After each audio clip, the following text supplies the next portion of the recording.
So I was out here watering the plants really quick, and just like in the front of my house. And I thought I would make a video. I haven't made a lot of videos this year. I don't think I've made any actually. Maybe one at the beginning of the year. Um, and so I thought I would make one because for the very first time, my Satsuma mandarin has fruit on the little bush, and it has like 3 Satsuma mandarins. So we're finally going to be able to taste them. I don't think I'm going to taste them on camera because they're not quite ripe. They just started changing to an orange color, so I think they need a couple more days, maybe a week or two. But so I won't taste them on camera, but I can show you guys the fruit. I'm really happy that thing's been through a lot. That Satsuma mandarin. Here we're in zone 8B. I want to say 8B. And it's really hard for us to grow citrus and some of the other like subtropical stuff because we do get some years, not always, we get pretty bad winters and pretty bad for like California standards. So below 32 sometimes, in the teens. So last year we got snow, so citrus, you get some stuff you're kind of pushing it. So I tried the Satsuma mandarin because it's one of the cold hardy herb varieties, and I put it like right away. I put it in the middle of the backyard, not really protected, not really in a microclimate. I was thinking, it can probably survive. Well, it did survive, but it had suffered major damage. It almost died. So that's just a little, backstory on the mandarin. So I got it up, I babied it, nursed it back to health in a container, and now it's in a little. I found a little protected area in my house. I think I talked about it before. It's protected from the wind, and it's a couple degrees warmer because it brings out heat from the house. But so I did some watering already. I'm done. So I'll just show you guys what the potted citrus looks like. And the back, my dogs. We have 3 new dogs. We've never had big dogs before, and turns out they're very destructive. They've been destroying a lot of the garden, like they're chewing on trees and stuff like that. So, but everything's okay. Everything survived. But we had to come up with creative ideas on how to keep dogs from chewing your fruit trees and stuff. But I'll do a video maybe in the spring, hopefully. Like I said, this year was crazy, so I haven't really done anything. But the trees are losing their leaves, so there's nothing interesting going on. It's almost winter. We're in December, and they're all going dormant, so nothing really interesting to show. So I'll probably do like a spring video and do a tour of the backyard. So this is what the front yard looks like. It's mostly like hardy stuff that takes these are desert museums, and they're really pretty. When they bloom, they turn bright yellow. So the desert museum, look it up. It's a beautiful tree. It does great in the desert. And it does really well with the summers and the cold weather. And we have some cacti. The front yard is mostly like decorative cactus and desert museums and the century plant and other like little stuff in there, like a hairy cactus and stuff like that. So it doesn't require a lot of maintenance. It's really low maintenance. It doesn't require a lot of watering. So I don't have to water maybe like once every 2 weeks, maybe once a week if not really in the really hot part of the summer. But then we have this little planter here, which is where I'm growing some of my potted citrus, where I'm trying to push the boundaries and trying to keep them alive. They're still in containers. I haven't put them in the ground, but they might go in the ground. So let me show you. So this is my Meyer lemon. These are great lemons. This one, you can see that it's starting to like react with the cold temperatures we're getting. In the day, we've been in like the high 60s, and at night we're dropping down to like 27. So you can see some of the yellowing of the leaves, but this thing has a lot of blooms right now, really pretty purple, like lavender, purple, and white blooms. And yeah, so it's the last one up here. So I think it gets more cold temperatures here. I think as you go closer to the front door of the house, I think it gets warmer.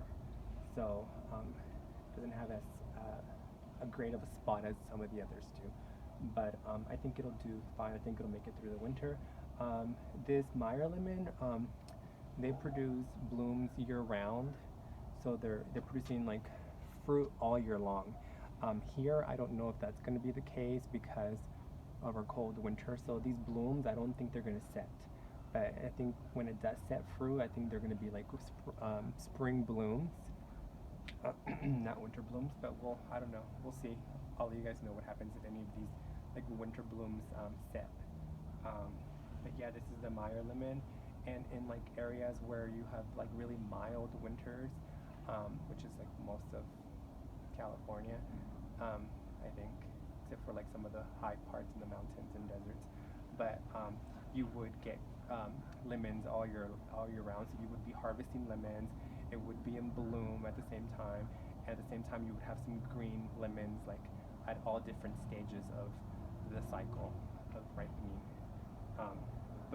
So that's the Meyer lemon. Great lemon. No lemons were set in spring, so we have no lemons right now. It would be ready to harvest like right about now. So this is the Satsuma mandarin that I talked about. This is a Texas Ranger, just like a decorative, great for desert landscapes. Does great with the hot summers and cold winters.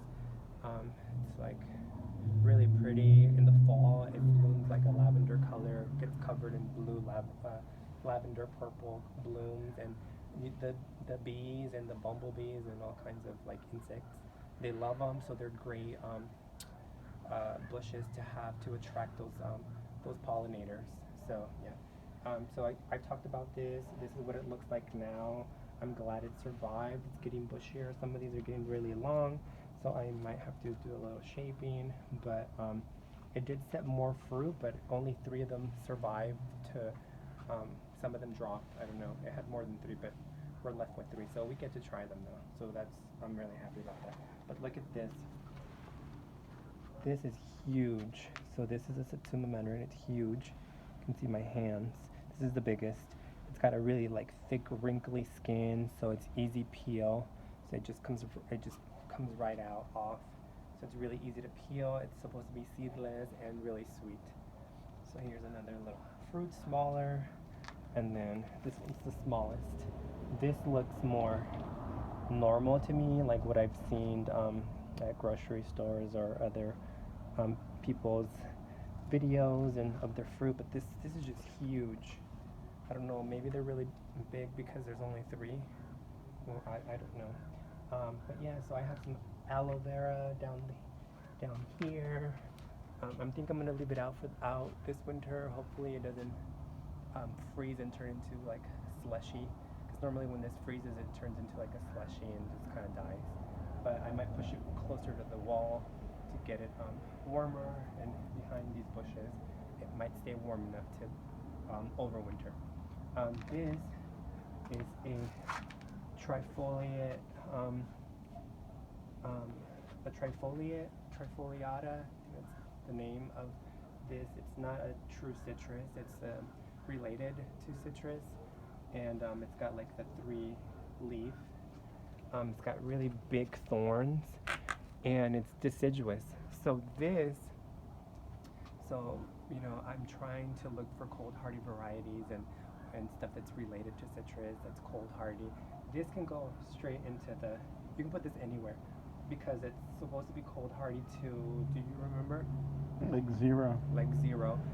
It is deciduous. Well, it'll start to lose its leaves, and just like the peaches and apricots and stuff from the rose family, it'll lose its leaves and they'll come back in the spring. So this is, see, you're getting the change in color.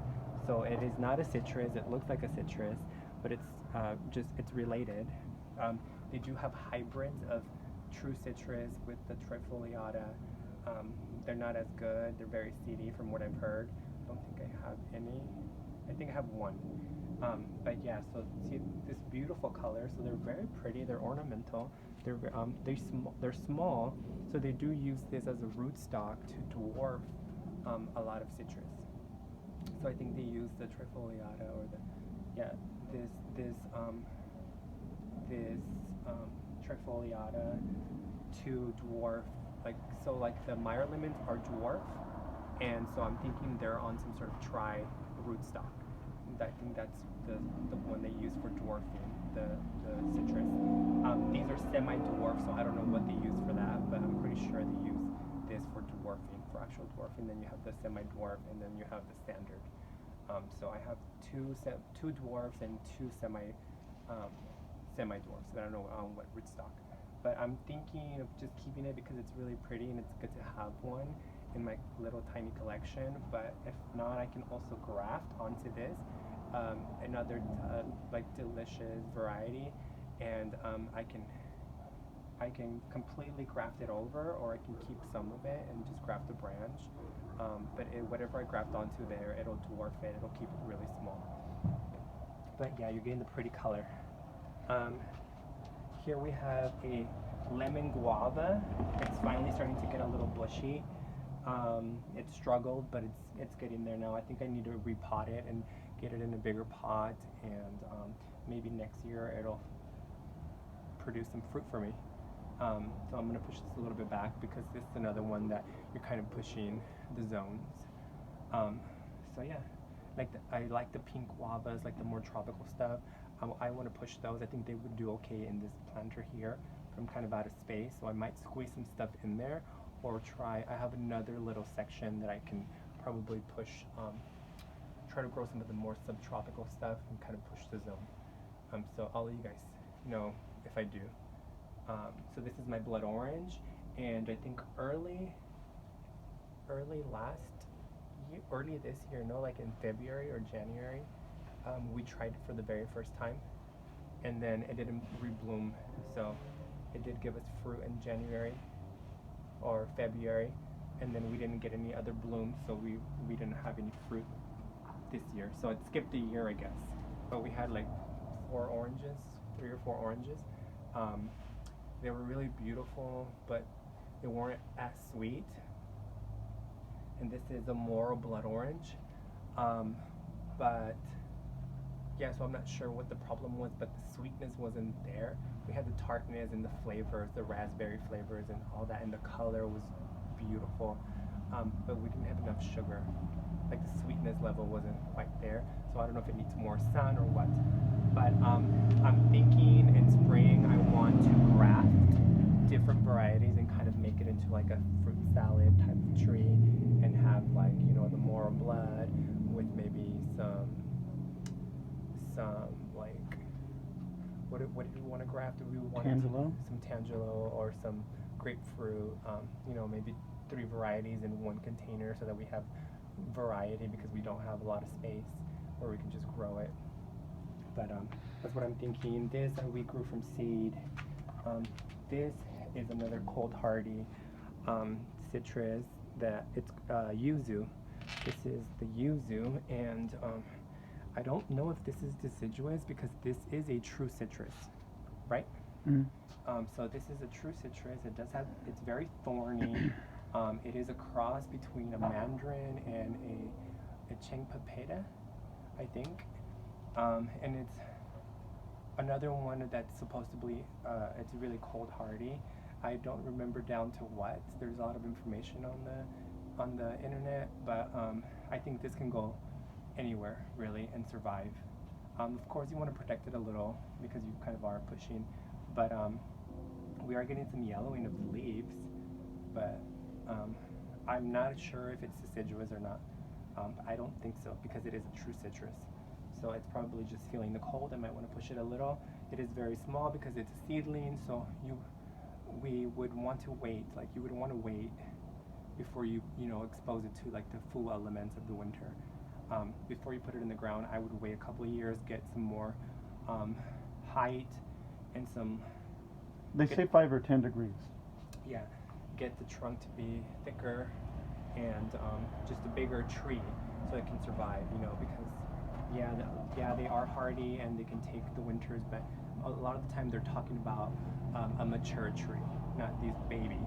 You know, you can probably still kill this baby if you get a really cold winter. I'm not sure yet, but I don't want to try it because this is my only yuzu. I've had the fruit. It's really, really pretty. It tastes really good. It reminds me a lot of the mandarins. It's got that really thick skin, right? Easy to peel. But the smell is just like nothing you've ever smelled. I've ever smelled. I don't know what to describe it to other than a yuzu. It's just very, very it smells amazing. It tastes really good. So they use it for like taking baths and stuff, for like aromatics and stuff like that. Back there I have crown of thorns my mom gave. I'm back. Sorry about that. My phone, we didn't realize that we had very little battery left on the phone.